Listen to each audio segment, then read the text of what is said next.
과테말라 아야르자 내추럴입니다. 생두에서 과일 냄새가 굉장히 좋습니다.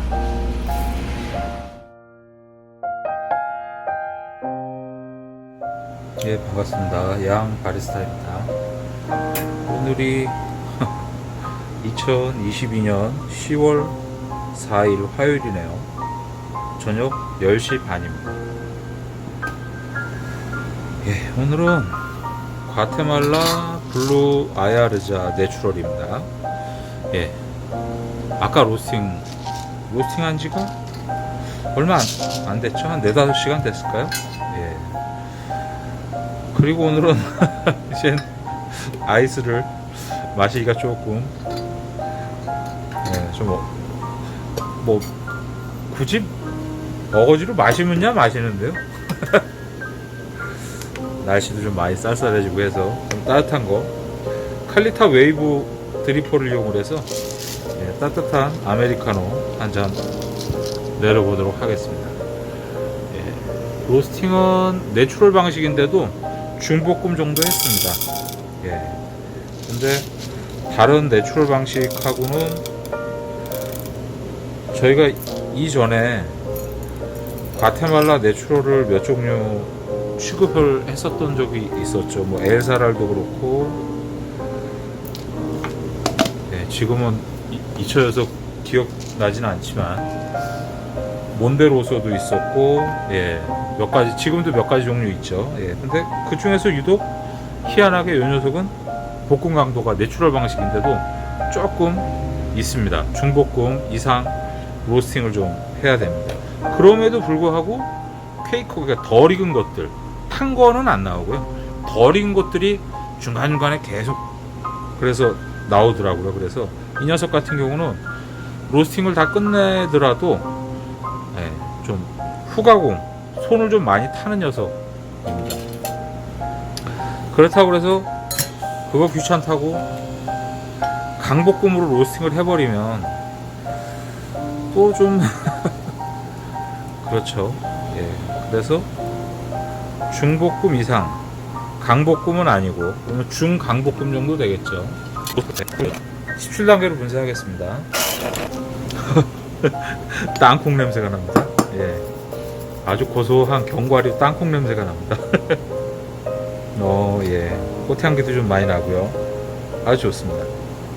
자, 이제 칼리타 웨이브 1인용 드리퍼하고 이제 따뜻한 아메리카노를 따뜻한 걸 마셔야 돼서 93도입니다 지금. 자, 이 상태에서 일단 서버를 좀 죄송합니다. 린싱을 하면 이게 종이 이렇게 이 녀석 같은 경우는 좀 이렇게 좀 망가져요. 린싱을 할 때, 그러니까 이제 따뜻한 거 드실 때는 요 1인용 드리퍼는 좀 이게 불편하더라고요. 2, 4인용짜리를 쓰시는 게 낫고요. 아이스는 린싱을 안 하니까, 안 해도 되니까. 근데 이 녀석을 린싱을 하면 이렇게 그 종이 필터가 이렇게 뭉그러집니다. 그래서 조금 번거롭죠. 자, 일단 린싱을 한번 한 상태에서 원두를 좀 담아두고요. 그리고 지금 자, 서버를 조금 90도 됐습니다. 서버를 조금만 해서 살살살 흔들어서 자, 요 잔데우기를 좀 해야죠. 그리고 좀 빨리 해야 됩니다. 왜냐하면 이게 종이 필터가 벌써 물에 젖었기 때문에 원두가 들어가면서부터 빨리 진행을 하는 게 좋죠. 오늘 나는 못 갖고 왔네요. 자, 89도입니다. 리셋 버튼 눌러주고요. 자, 가운데부터 천천히 원을 그리면서 원두를 전체적으로 다 적셔 주셔야죠. 자, 자, 뜸들이기 물은 타이머 버튼 눌러주고요. 뜸들이기 물은 41ml가 들어갔고요. 과테말라 블루 아야르자 내추럴입니다. 로스팅 한 지는 한 4-5시간밖에 안 지나서 예, 25초 지났습니다. 예, 자, 물길이 열렸습니다. 가운데부터 천천히 50ml씩, 따뜻한 건 이제 50ml씩이죠. 50ml씩 4번 물을 부어주겠습니다. 1차 살짝 가라앉으면 2차,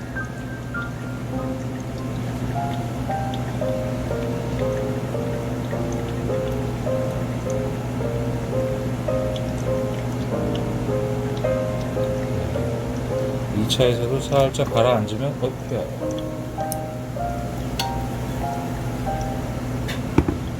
자, 3차서부터는 조금 넓게 물을 뿌려줍니다. 그래서 커피 가루하고 뜨거운 물하고 골고루 만나서 충분히 추출될 수 있도록 이렇게 3차에서 제가 물을 좀 많이 뿌렸습니다. 4차 해서 총 한 250ml 정도 물을 부어주죠. 자, 됐습니다. 그리고 200ml가 조금 넘었네요. 예, 그만하겠습니다.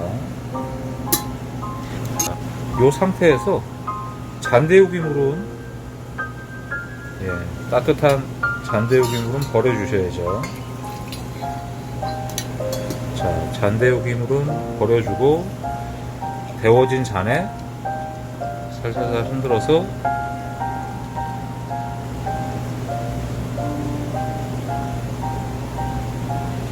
부어주면 늘 요만큼이 남습니다. 저는 예, 그렇게 해서 잔에 올려주면 이렇게 해서 따뜻한 핸드드립 한 잔이 완성이 됐습니다. 아유, 향이 너무 좋아서 침이 꼴깍꼴깍 넘어갑니다. 추출하는 시간은 총 1분 53초, 2분 조금 안 됐죠? 예, 무난합니다. 자, 자리를 좀 옮겨서 이어가도록 할 텐데요. 온도를 좀 잠깐 한번 재보겠습니다. 한 60도 초반에서 중반 정도 나오면 됩니다. 64도, 65도 나오네요. 그러면 적당하게 커피가 완성이 된 겁니다. 자리를 옮기겠습니다. 자리를 좀 옮겼습니다. 이것저것 준비하느라고 온도가 조금 떨어졌을 것 같습니다. 아쉽네요. 그래도 향이 굉장히 좋습니다. 과일향 아주 그냥 선명합니다. 맛을 한번 보겠습니다.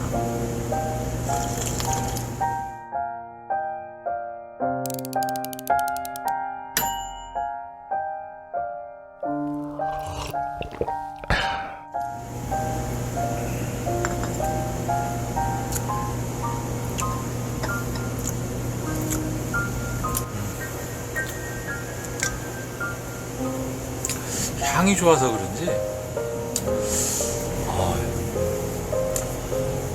이게 무슨 맛이죠?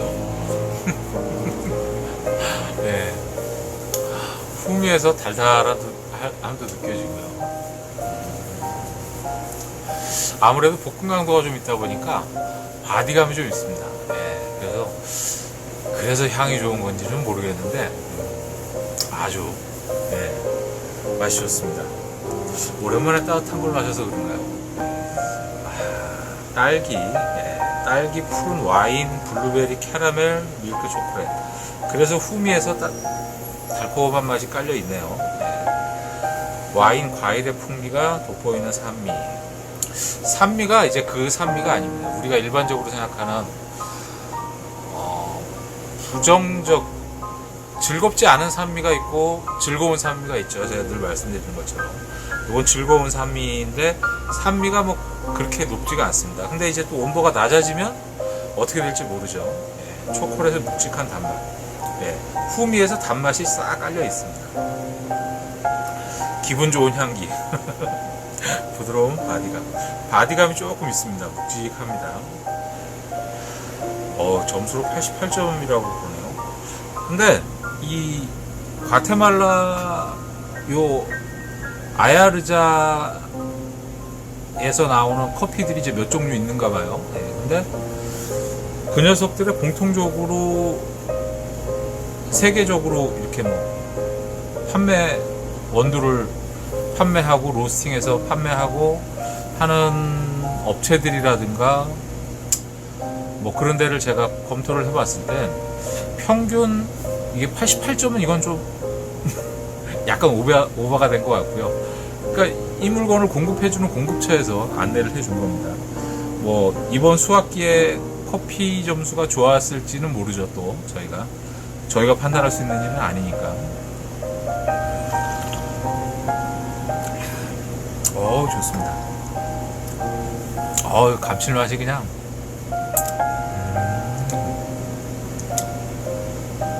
과일이에요, 이것도. 네. 그래서 보통 이제 다른 나라 취급처라든가 이렇게 검토를 해봤을 때 83점에서 한 85점 정도가 평균적으로 평가를 그렇게 받고 있습니다. 아주 뭐 스페셜한 커피는 아니잖아요. 그냥 대중적인 커피지 않습니까? 그 정도 선에서는 무난한 수준이다 라고 생각이 됩니다. 그리고 일단 저희가 이제 뭐 과테말라 그러면은 안티구아를 많이 생각들 하시잖아요. 안티구아 같은 경우는 이제 커머셜 등급입니다. 그러니까 우리가 지금 얘기하는 스페셜티 등급은 이론적으로 말씀드리는 겁니다. 네. 스페셜티 등급은 그래도 80점 이상 받은 것들을 스페셜티 등급으로 구분을 하잖아요. 그 밑에 단계가 이제 커머셜 등급이죠. 네. 그래서 뭐 70점 중반, 70점 후반대. 안티구아 같은 경우는 그렇죠. 그 점수에 있어가지고 뭐 평가 항목이 많이 있죠. 그 중에 뭐 알려진 거로는 뭐 한 10가지 정도로 평가를 한다고는 하는데, 안티구아보다는 아무래도 방향성이 이게, 안티구아는 좀 스모키하면서도 묵직하고, 거기에서 나오는 몇 가지 이런저런 맛들이 있는데, 이 녀석 같은 경우는 방향성이 굉장히 좋습니다. 여러 맛이 나고 내추럴 방식이니까 어쩔 수 없죠.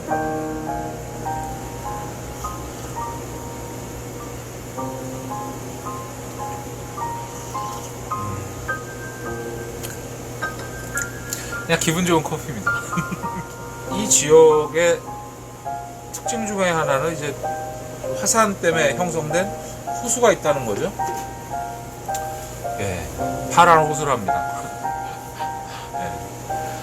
그리고 커피 원두 중에서 다들 아시는 것처럼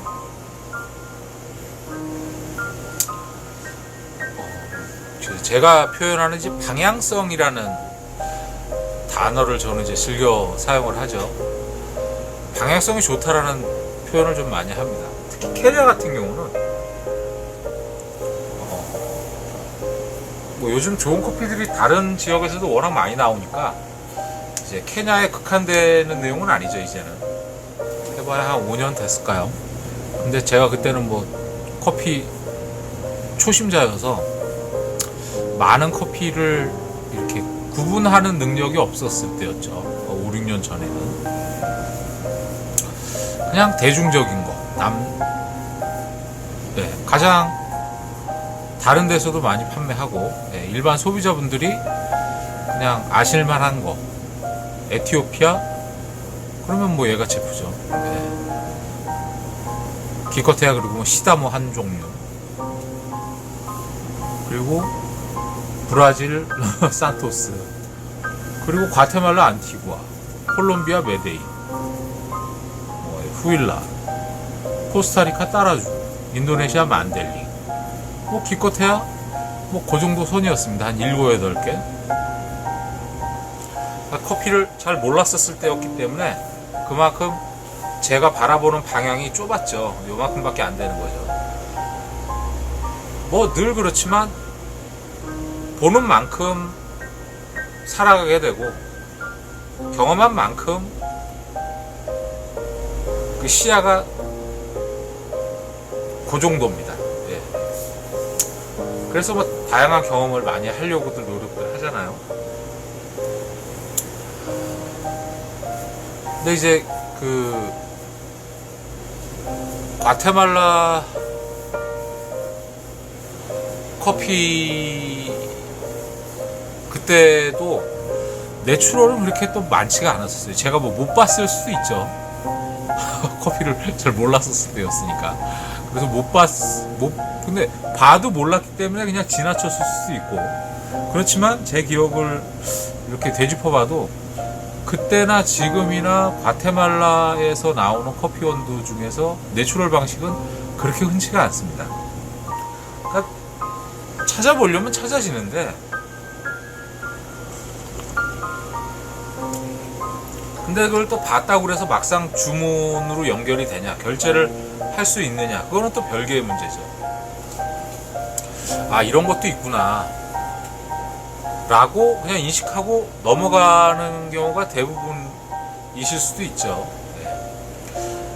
그래서 이제 제가 방향성이라는 표현을 그때 당시에 생각을 좀 많이 했었어요. 왜냐하면 케냐는 여러 맛이 딱 한 모금 마시는데 진짜 여러 맛이 나더라고요.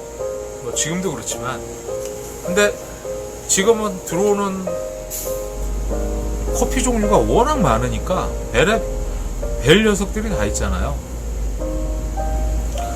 뭐 유산소 가공, 무산소 가공, 뭐 게이샤도 허니 프로세싱이 있고 무산소로 또 가공하기도 하고, 뭐 옐로우 허니도 있습니다. 뭐 베레벨 뭐 이중 또 무산소 가공한 것도 있고. 그러니까 부가가치를 높이기 위한 방법을 생산자가 끊임없이 고민을 하는 거예요. 그래서 부가가치를 높이는 게 이득이니까. 그리고 부가가치를 높이는 행위를 함으로 해서 인정을 받았을 땐 그 가치가 결국에는 본인한테 돌아오는 거죠. 매출로. 결제 통장에 쌓이는 잔고로. 뿌듯하겠죠. 뭐 일하는 사람이 그거밖에 더 있습니까? 열심히 일해서 돈 많이 벌면 그걸로 보상받는다 생각할 수도 있는 거죠.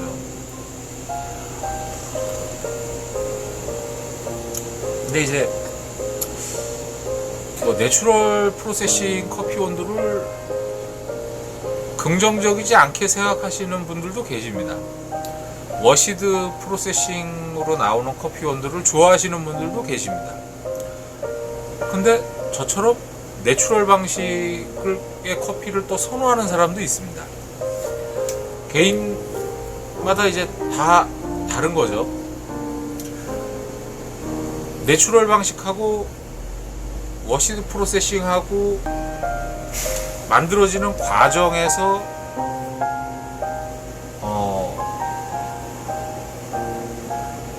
필연적으로 거치는 과정, 단계에 의해서 거기서 발생하는 뉘앙스가 나하고 안 맞을 수도 있죠. 그건 뭐 어떻게 할 수가 없지 않습니까? 그렇지만 거기서 나오는 반대로 그런 뉘앙스를 또 저처럼 좋아하는 사람도 있습니다. 근데 그런 것들을 좋아한다, 뭐 선호한다, 선호하지 않는다를 판단을 하기 위해서 최소한 한 가지는 뭐 싫어하셔도 돼요. 저처럼 좋아해도 됩니다. 그렇다고 제가 워시드를 무조건 뭐 또 싫어하냐, 그것도 아니죠. 가급적이면 워시드는 뭐 워낙 많이 있으니까 내추럴 방식은 또 희귀하게 소량으로 들어오다 보니까 또 느낌이 조금 다르니까 요거를 맛을 보면 어떻겠나 해가지고 이제 그거를 저는 선호를 하는 거죠. 개인적으로 다 알고 계시겠지만 개인적으로 높아심에서 말씀을 한번 드리고 싶은 부분이 뭐냐면, 보통 이제 커피 체리는 많이 보셨죠. 그럼 막 앵두처럼 시뻘건 열매, 안 그러면 뭐 노란색으로도 돼 있고 뭐 그렇잖아요. 녹색으로 된 것도 있고, 하여튼 뭐 막 잘 익은 것들을 사람들이 가서 기계로 따는 것도 있겠지만, 네, 사람이 손으로 따는 경우도 있죠. 그게 고지가 좀 낮으면, 브라질이라든가 아시아 쪽처럼 좀 낮으면 그래도 뭐 차도 갈 수 있고, 뭐 트랙터 조그만한 거라도 개조해서 뭐 어떻게 끌고 다니고 수월하게 일을 할 수 있겠지만, 조금 좀 위치한 곳이, 커피를 재배하는 곳이 뭐 높은 지대에 평지도 있죠. 예. 그리고 또 이렇게 계속 계단식으로 이렇게 올라가는, 만들어진 데도 있고, 그래서 사람이 가서 직접 손으로 딸 수밖에 없는 상황. 안 그러면 조금 더 고품질의 커피를 얻기 위해서 사람들의 노동력을 이용하는 농가, 뭐 이유들이 각각 있을 겁니다. 어찌됐든 시뻘건, 저 체리처럼 뻘건 그 커피 체리를 따갖고 온단 말이에요. 그럼 따갖고 오면 그걸 시골의 할머니들이 고추 말리듯이 소위 말해갖고 장판에다가 그냥 쭉 널어놓고 그냥 말리는 거예요. 그럼 말리면 색상도 변할 거고 수분이 날아가니까,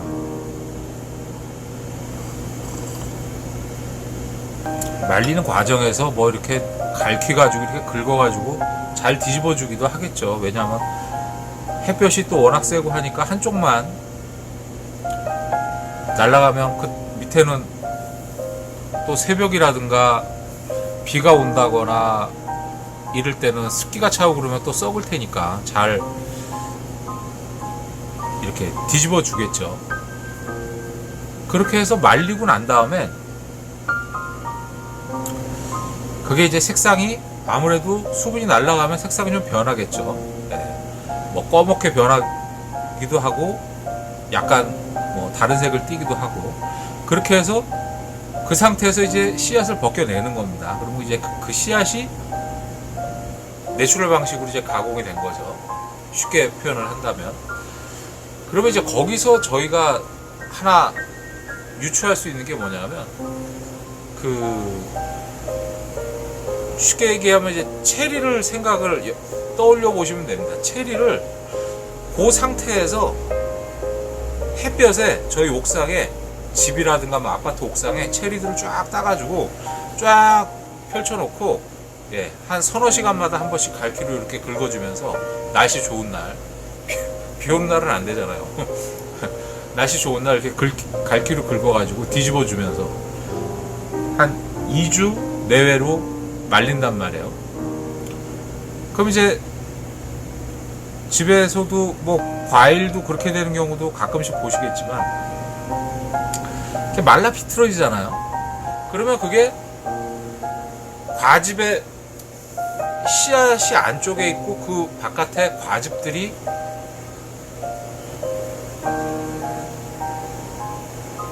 햇볕하고 수분이 날아가는 사이에 그 과즙의 뉘앙스라든가, 그러니까 사과를 저희가 아삭 깨물을 때 거기에서 나는 그 맛들이 있을 거 아닙니까? 과일이 갖고 있는 맛들. 그 맛들이 어디로 갈까요? 수분으로 다 날아갈까요? 날아가는 것도 일부 있을 거고, 일부는 또 씨앗으로 또 이렇게 좀 스며들지 않을까요?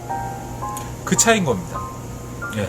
그래서 내추럴 방식의 커피가 과일 맛이 조금 더 선명하고 단맛이 부각이 될 수밖에 없는 이유가 그런 이유인 거죠. 그 가공 방법의 차이인 겁니다. 그게. 그러니까 과일이 갖고 있던 기본적으로 씨앗이 갖고 있는 풍미도 기본적으로 있겠죠. 네, 근데 한 2주 가까이를 그렇게 바람하고 햇볕에 계속 건조를 시키면서 말라 비틀어지면서 그 과육이 갖고 있는 맛이라든가 영양소 성분들이 풍미들이 날아가기도 하겠지만 씨앗 안으로도 응집이 되는 경우도 있겠죠. 스며드는 일도 있을 겁니다. 그러니까 그거로 생각하시면 됩니다. 그래서 내추럴 그러면 과일 맛이 조금 좋겠구나 그러겠거니 생각하시면 됩니다.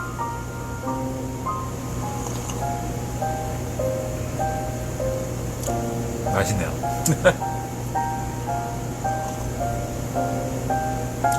그래서 그 워시드 방식의 커피는 뭐 깔끔하고 똑 떨어지고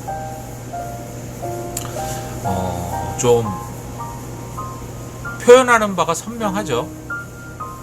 무슨 맛 그러면 그 맛이 좀 선명한 편입니다. 근데 내추럴은 아무래도 풍미가 내추럴 방식으로 가공된 커피들은 그러한 과일의 육즙들이 씨앗에 들어간 영향을 무시할 수 없겠죠. 아무래도 그렇다 보니까 워시드하고는 결이 조금 다르긴 합니다.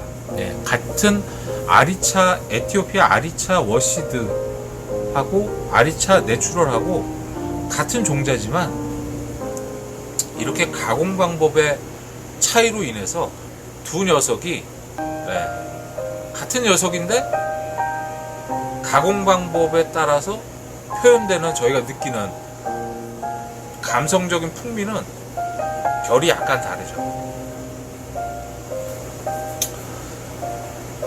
그 재미가 있죠. 그래서 그런 것들을 생각을 해봤을 땐 뭐 사실 내추럴 커피 원두하고 워시드 커피 원두하고 가격 차이가 저희 기준으로 해서 쭉 뭐 키로당 뭐 나봐야 한 1,000원, 2,000원 이렇게 나요. 그래서 1,000원, 2,000원 차이면은 제 기준으로 해서는 내추럴을 한번 먹어보는 게 나을 것 같다는 생각 때문에 내추럴을 좀 많이 선호하는 편입니다. 이게 자꾸 이런 얘기를 하면 내추럴이 좋은 커피구나 라고 착각을 하실 수도 있을 것 같아서 제가 조금 이렇게 경계를 하고 한번 생각을 하고 얘기를 하는 편인데 근데 워낙 영상 틀 때마다 이 얘기를 하니까 좀 착각하실 수도 있을 것 같습니다. 근데 내추럴이라고 그래서 더 커피가 좋은 커피고 워시드라고 그래서 커피가 품질이 등급이 뭐 밑에 있고 그런 거는 아닙니다. 그건 다들 아시죠. 개인 선호도에 따라 다른 거라서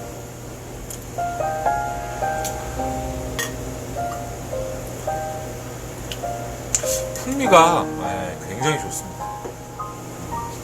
그리고 또 중볶음이라서 내추럴 방식에서는 쉽게 느낄 수 없는 약간 징중한 이제 완전히 다 식었죠. 지금은 한 30도쯤 된 온도에서는 묵직한 바디감도 이제는 느껴집니다. 약간 따뜻할 때는 바디감을 떠올려 봤을 때는 약간 의아했었거든요. 이게 바디감을 여기서 느낄 수 있는 건가 싶었는데 이렇게 식으니까 완연하게 느껴집니다.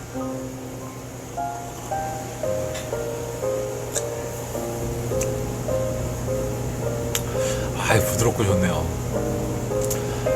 그리고 입안에 이렇게 싹 스며드는 커피가 가지고 있는 그 과일의 그 뉘앙스가 싱그럽습니다. 커피 원두를 몇 종류를 조금 더 보강을 할까 10월달에 생각 중에 있습니다. 예. 새로운 것들이 입고가 되고 또 이제 절판됐던 것들이 또 새로 들어온 것들도 있고 뭐 그렇더라고요 지금. 그래서 그런 녀석들도 아름아름 좀 다시 모아서 이제 총알을 준비하는 거죠. 총알을 커피 리뷰 단넷을 어차피 거길 통해 가지고 커피를 이렇게 나눠 마실 테니까. 그래서 손님들이 이렇게 저희 매장에 들어와서 제 모습을 기억하는 모습은 몇 가지가 안 됩니다. 뭐 기계를 멋지게 다루고 능숙능란하게 프로페셔널하게 탁탁탁 버튼 누르고 불 조절하고 이런 모습은 거의 없어요. 저는 대부분 그냥 앉은 다리 해가지고 쿵 고르는 모습이 대부분일 겁니다. 제 뒷모습. 손님들 들어오시면 제가 쟤는 무슨 일을 하는 애지? 이렇게 궁금해 하실 때 제 모습은 늘 쿵 고르는 모습밖에 없을 겁니다. 거의 90%가. 왜냐면 로스팅은 기계가 하지 제가 할 일이 별로 없어요. 시간하고 온도 체크만 할 뿐이지, 그거는 그 외에는 다 기계가 혼자 윙윙윙윙 거리면서 불도 자동으로 밑에서 잘 올라오고, 저는 이제 온도 체크하고 시간 체크만 하면 되죠. 그리고 거기에서 강약 조절만 하면 됩니다.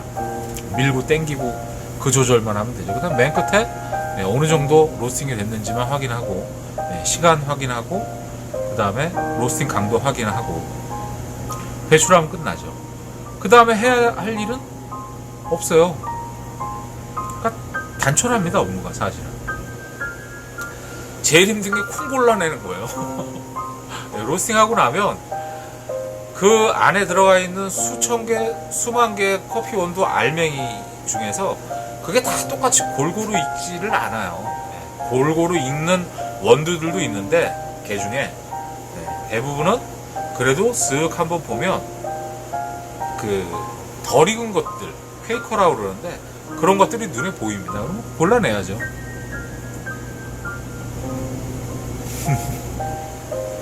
맞습니다. 그 행위를 아마 다른 로스터분들도 다 하실 겁니다. 근데 저는 이제 그 행위를 할 때 무슨 생각을 하냐면, 왜 저희 어렸을 때 어머님들, 요즘이야 와이프들이나 집에서 밥을 하기야 하죠. 그렇지만 저 어렸을 때만큼은 집에서 밥을 하는 빈도수가 좀 적죠. 그리고 밥을 할 때도 양이, 저희 어렸을 때는 그래도 좀 대식구였잖아요. 근데 요즘 이제 좀 가족 단위가 조금 조촐해졌지 않습니까? 그러니까 음식을 해도 그냥 한 주먹씩 또 소식들 하니까. 근데 저희는 대가구였으니까 어머니가 김치를 해도 10포기 20포기 하는 게 아니고 많이 했습니다. 그리고 저희 어머니는 손이 커가지고 가지고 오면은 하루 종일 다듬는 게 일이었어요. 파 다듬고 마늘 까고 항상. 그러면서 다 걸러내지 않습니까? 걸러내는 이유는, 예를 들어서 양파도 그렇고 파도 그렇고 배추도 그렇고 양배추도 그렇고, 가급적이면은 겉에 이렇게 좀 바스러진 거, 그리고 조금 부실해 보이는 것들은 걷어내는 거죠. 가급적이면 내가 먹고 우리 가족이 먹는 거니까 좋은 것들을만, 에키스만 뽑아가지고 요리를 하려는 노력하고 정성, 의지가 강했죠. 그리고 또 어머님은 또 할머니한테 그렇게 배웠고, 그 할머니는 또 그 어머니한테 또 그렇게 배웠고, 이게 계속 대물림이 되는 거죠. 왜?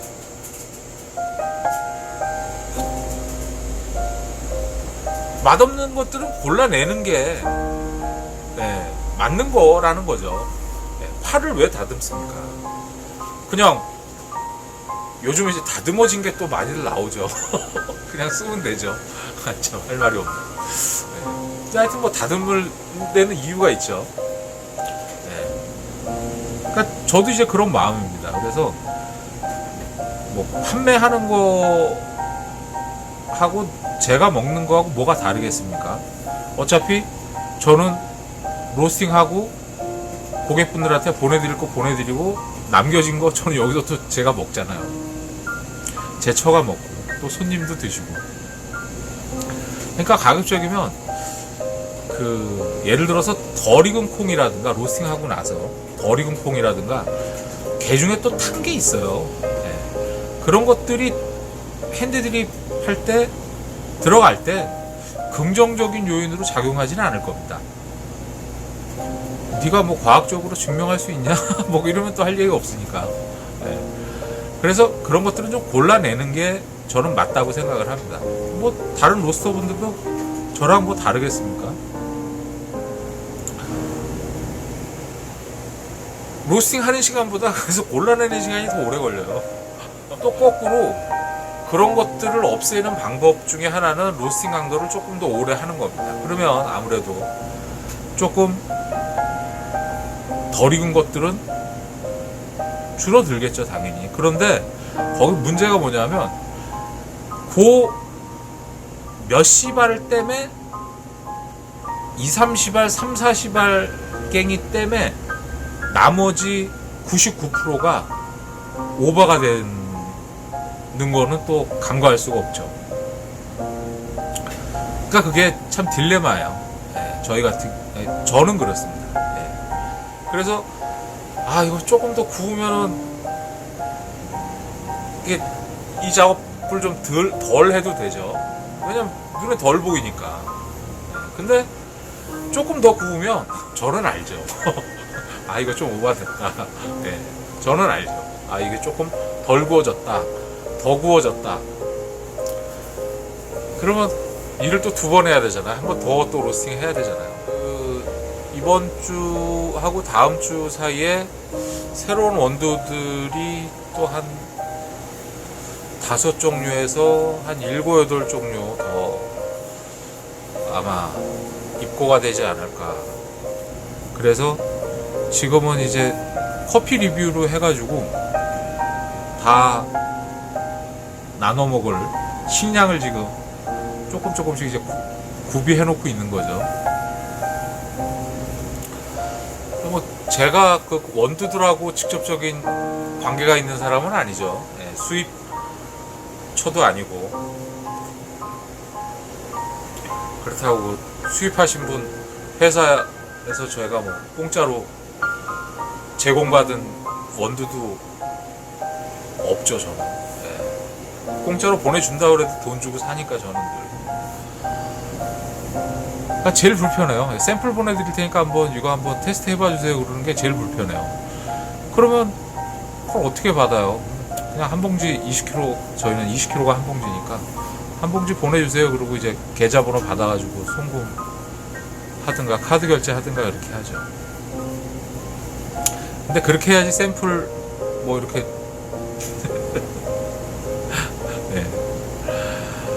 그런 얘기를 안 하죠.